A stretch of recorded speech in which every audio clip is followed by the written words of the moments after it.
മോദിജിക്കെതിരെ മോശം ആരോപണങ്ങൾ, കുറച്ചുകൂടെ കൃത്യമായി പറഞ്ഞാൽ ലൈംഗിക ആരോപണങ്ങൾ ഉയർത്തി സുബ്രഹ്മണ്യ സ്വാമിയും മധു കിശ്വർ.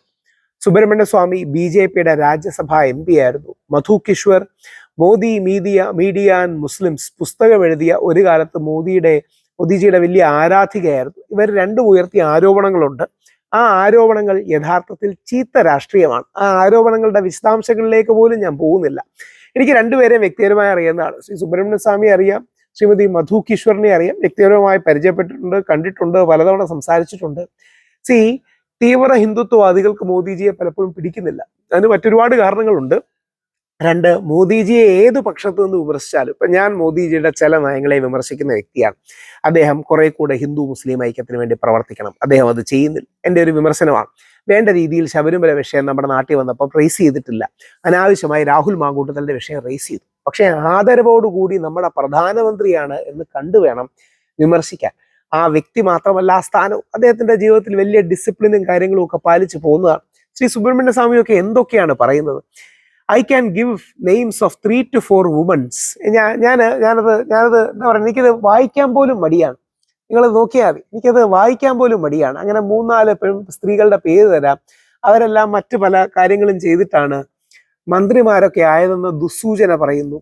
മധു പൂർണിമ കിഷോർ ഒരു സ്ത്രീ കൂടിയാണ്. അവർ സ്മൃതി ഇറാനിയെ കുറിച്ചും നരേന്ദ്രമോദിജിയെ കുറിച്ചും ആഭാസമാണ് പറയുന്നത്. യഥാർത്ഥത്തിൽ അങ്ങനെ ആഭാസം പറഞ്ഞല്ല. നമുക്കൊരാളോട് എതിർപ്പോ വിയോജിപ്പോ ഉണ്ടെങ്കിൽ മാന്യമായി അദ്ദേഹത്തിന്റെ പോളിസികളെ എതിർക്കണം. മോദിജിയുടെ ഡിമോണിറ്റൈസേഷൻ പോളിസി പാളിപ്പോയി, ശക്തമായി വിമർശിക്കേണ്ട കാര്യമാണ്, ഉറപ്പായിട്ടും അതെ.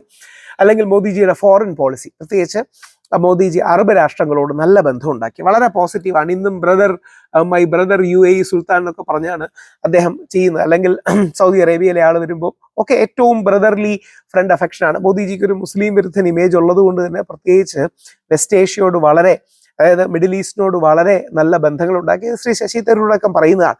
മോദിജിയെ 1, 2, 3 കാര്യത്തിൽ നമുക്ക് വിമർശിക്കാം. നമ്മുടെ പ്രധാനമന്ത്രിയാണ്. നമ്മുടെ മുഖ്യമന്ത്രിയെ പോലെ, നമ്മുടെ പ്രധാനമന്ത്രിയെ പോലെ നമ്മുടെ രാജ്യത്തിലെ ആരെയും വിമർശിക്കാം.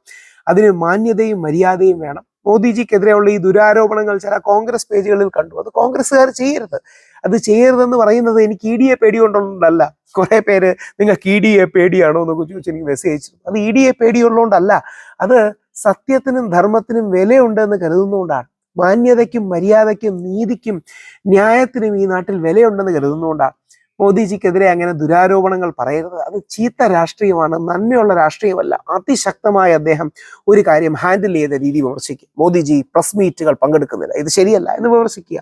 വിമർശനം ജനാധിപത്യത്തെ ശക്തിപ്പെടുത്തും. അത് അദ്ദേഹം ഒരുപക്ഷെ സ്വീകരിക്കും. പക്ഷേ ലൈംഗിക അധിക്ഷേപങ്ങളുടെ രാഷ്ട്രീയം ഒരു കാരണവശാലും ശരിയല്ല. കൗതുകം എന്ന് പറയട്ടെ, BJP RSS MP ആക്കിയ ശ്രീ സുബ്രഹ്മണ്യ സ്വാമിയിൽ നിന്നാണ് വരുന്നത്. BJP RSS എക്കോസിസ്റ്റത്തിലെ ഏറ്റവും പ്രമുഖ വനിതാപക്ഷ അല്ലെങ്കിൽ സ്ത്രീയായ ചിന്തക എന്ന് വേണമെങ്കിൽ നമ്മുടെ മധു കിശ്വറിനെ പറയാം. മധു കിശ്വർ സ്മൃതി ഇറാനിയെ അടക്കം ചേർത്ത് മോദിജിയെ കുറിച്ച് ആഭാസം പറയുന്നതിനെ ഒരു കാരണവശാലും ഒരു പാർട്ടിക്കാരും പ്രോത്സാഹിപ്പിക്കരുത്. കോൺഗ്രസ്സുകാരും പ്രോത്സാഹിപ്പിക്കരുത്, CPIയും പ്രോത്സാഹിപ്പിക്കരുത്. ഇങ്ങനെ അധിക്ഷേപങ്ങളുടെ രാഷ്ട്രീയമല്ല. നമ്മുടെ ഉമ്മൻചാണ്ടി സാറിനെതിരെ കള്ളമാണെന്ന് അറിഞ്ഞിട്ട് ആണെങ്കിൽ പോലും ആരും അതെടുത്തില്ല. ഉമ്മൻചാണ്ടി സാറിനെതിരെ വ്യാജ പരാതികളും മറ്റും വന്നു. മോദിജിക്കെതിരെ പോലും വ്യാജ പരാതിയും ആരോപണവും ഉന്നയിക്കരുത്. അതാണ് ആർക്കെതിരെയും ചെയ്യരുത്. പ്രധാനമന്ത്രിക്കെതിരെയും ചെയ്യരുത്, സാധാരണക്കാരെതിരെയും ചെയ്യരുത്. അതുകൊണ്ട് ഈ ദുരാരോപണങ്ങളുടെ ചീത്ത രാഷ്ട്രീയം നമുക്ക് ഉപേക്ഷിക്കണം. അത് തെറ്റാണ്, നന്മയില്ലാത്തതാണ്, തിന്മയാണ്. നന്മയുള്ള രാഷ്ട്രീയം വേണം. ആ സത്യവും നീതിയുമാണ് ഗാന്ധിജി അടക്കമുള്ളവർ നമ്മളെ പഠിപ്പിച്ചിട്ടുള്ളത്. ആശയപരമായ വ്യത്യാസമുള്ളവരോടും വ്യക്തിപരമായി ബഹുമാനിച്ച് അവരുടെ വ്യക്തിത്വത്തെ ബഹുമാനിച്ചുകൊണ്ട് തന്നെ അവരുടെ ആശയത്തിനെയും നിലപാടിനെയും എതിർക്കാൻ കഴിയണം. അപ്പം മോദിജിക്കെതിരെയുള്ള ഈ ദുരാരോപണങ്ങൾ തീർച്ചയായിട്ടും അവഗണിക്കേണ്ടതാണ്. അതിന്റെ ഡീറ്റെയിൽ പോലും വായിക്കുന്നില്ല, അത്ര വൃത്തികേടാണ്. അതും വായിക്കുന്ന പോലുമില്ല. പക്ഷേ വെരിഫൈഡ് പ്രൊഫൈലിൽ നിന്നൊക്കെ ഇടുന്നതാണ്. ആ വൃത്തികേട് ഞാൻ വായിക്കുന്ന പോലുമില്ല. പകരം മോദിജിയുടെ നയങ്ങളെ, അല്ലെങ്കിൽ ശ്രീ രാഹുൽ ഗാന്ധിയുടെ നയങ്ങളെ, മോദിജിയുടെ നയങ്ങളെ, ശ്രീ പിണറായി വിജയന്റെ നയങ്ങളെ, അല്ലെങ്കിൽ അരവിന്ദ് കെജ്രിവാളിന്റെ നയങ്ങളെ, ആ നയങ്ങളെയാണ് നമ്മൾ വിമർശിക്കേണ്ടത്, വ്യക്തി അധിക്ഷേപമല്ല. ആ അധിക്ഷേപങ്ങളുടെ രാഷ്ട്രീയം തെറ്റാണ് എന്ന് നമ്മൾ തിരിച്ചറിയണം. ആ തിരിച്ചറിവിലാണ് നമ്മുടെ രാജ്യത്തിന്റെ നന്മയും മുമ്പോട്ടുള്ള പോക്കും ഒക്കെ ഉള്ളത്. ജയ് ഹിന്ദ്.